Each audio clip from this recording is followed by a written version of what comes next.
बिस्मिल्लाहिर्रहमानिर्रहीम। मेरे मोहतरम सामिईन, आज मैं आपकी खिदमत में एक ऐसा अमल ज़िक्र करूँगा जिसके करने से इंशाअल्लाहुल अज़ीज़ सारे साल की रोज़ी का मसला अल्लाह रब्बुल इज़्ज़त हल फरमा देंगे। ये बात अहलुल्लाह से हम तक पहुँची है।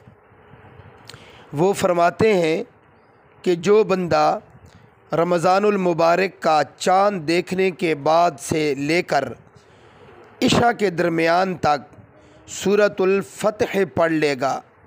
सूरतुल फ़तह ये 26वें पारा की सूरत है। इन्ना फ़तहना लका फ़तहम मुबीना। तो अल्लाह रब्बुल इज़्ज़त उसके सारे साल के रिज़्क़ का मसला हल फरमा देंगे। तो मेरे मोहतरम सामिईन, जब आप चाँद देखें या ऐलान सुने तो और इशा की नमाज के वक्त तक आप इस दौरान किसी वक़्त भी सूरतुल फ़तह पढ़ सकते हैं। इंशाअल्लाहुल अज़ीज़ अल्लाह रब्बुल इज़्ज़त रिज़्क़ का मसला हल फरमा देंगे। अल्लाह की रज़ा के लिए इसे आगे भी पहुँचा दीजिए।